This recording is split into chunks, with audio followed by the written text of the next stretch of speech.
All right, let's get right into it. Right now, there's a global race going on, but it's not for land or oil. It's a race to build an artificial intelligence so powerful it makes every human genius look like a toddler.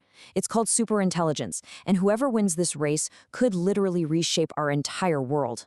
Wow, that quote really hits home, doesn't it? We're not talking about your phone getting a little smarter or a new app. This is about creating a technology that could become the ultimate weapon, something that could flip the entire global balance of power on its head, forever. So, how are we going to break this all down? It's simple. We're going to look at three things. Who's actually in this race and what's the prize? What are the two massive extreme risks we're facing? And finally, what can everyone else on the planet even do about it? Okay, so let's start with the race itself.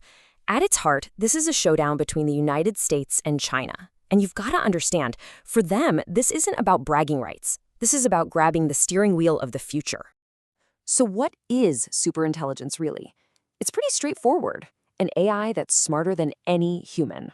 In every single way. The upside? Huge. But the challenge of actually controlling something that's smart? That's the terrifying part. And yet, this is exactly what the top AI labs are openly trying to build. Right now. So why the frantic rush? What's the big prize here? It's about money and the power that comes with it. Imagine this. The company that builds the first real superintelligence could automate, well, almost everything. And by owning that tech, they could take a tiny slice of nearly every economic transaction on the planet. They'd basically be taxing the entire world, a power that, until now, only governments could dream up. And these two superpowers are going about it in totally different ways. The US approach? It's kind of like the Wild West. Let the big private companies, loaded with cash, figure it out. China's strategy is different. They're facing some serious hardware roadblocks, but they are getting super creative, finding all sorts of workarounds to get the computing muscle they need to compete. And if you want to know how serious this is, just follow the money. Look at this number, over 50%. That means in late 2024, more than half of every single venture capital dollar on Earth went into AI companies. That's not just a trend. That's a massive bet that this tech is going to change everything. So right now, it's the private companies in the driver's seat. But don't expect that to last. The second that governments truly wrap their heads around the fact that this technology could give them total military superiority, you can bet they're going to step in. We're talking about maybe even taking over these AI labs completely, nationalizing them to make sure that power belongs to the state. Now, this intense race doesn't just create a winner. It brings two huge, world-altering risks to the table. On one hand, you have absolute dominance for one nation. On the other, you have a potential catastrophe for all of us. So let's talk about that first risk, dominance. The best way to think about it is like you're playing a game of civilization, right? When one player gets close to winning a science victory, it's not a friendly move anymore. It's a threat. Because if they win, you lose. It's game over. And that's exactly what we're talking about in the real world. The first nation to crack this could get a permanent, unbeatable advantage over everyone else. And you know, this isn't some new idea. History is full of examples. The whole concept of imperialism, as this quote points out, was about powerful countries setting up systems to exploit less developed ones. The big fear now is that AI could just be the ultimate tool to create a supercharged, high-tech version of that.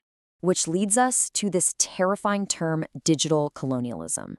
Just picture it for a second.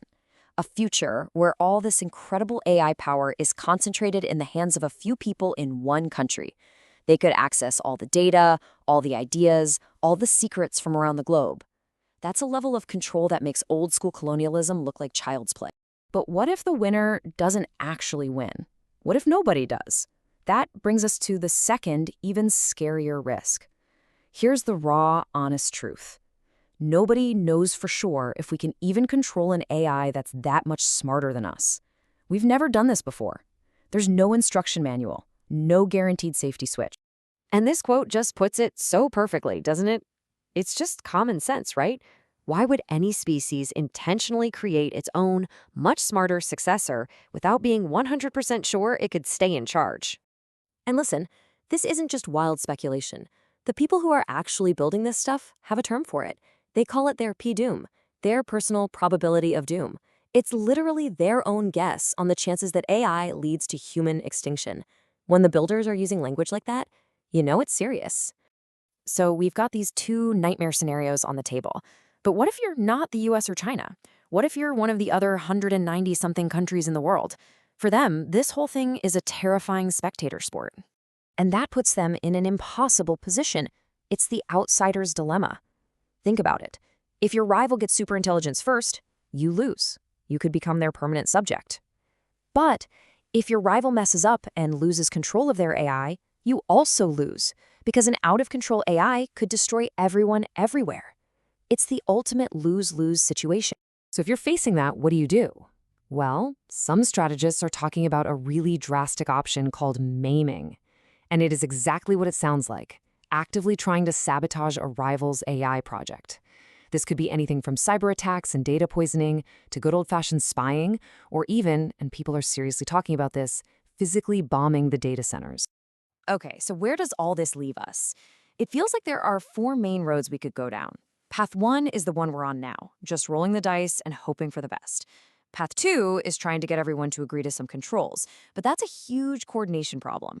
Path 3 is to bring everyone together into one single international project.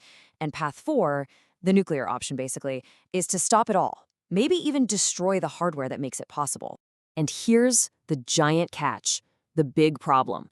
Every single one of those solutions, except for the one where we just gamble with our future, requires an insane amount of global cooperation. We're talking about rival countries and competing companies all holding hands and working together. And let's be honest, that seems pretty far-fetched right now. So, let's just recap. We've got this insane race for superintelligence going on.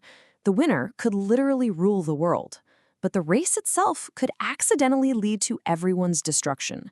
And our only way out seems to be a level of global teamwork that we've never, ever achieved before. That's where we're at. So what's the takeaway? What can you do? Well, the first step is actually pretty simple. Just talk about it. We can't even begin to solve a problem if nobody knows it exists.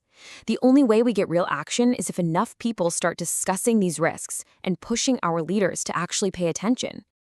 And that leaves us with the ultimate question, doesn't it? This technology could be the best thing that ever happened to humanity or the last. So as this race barrels forward, we all have to ask, are we building our salvation or are we engineering our own downfall?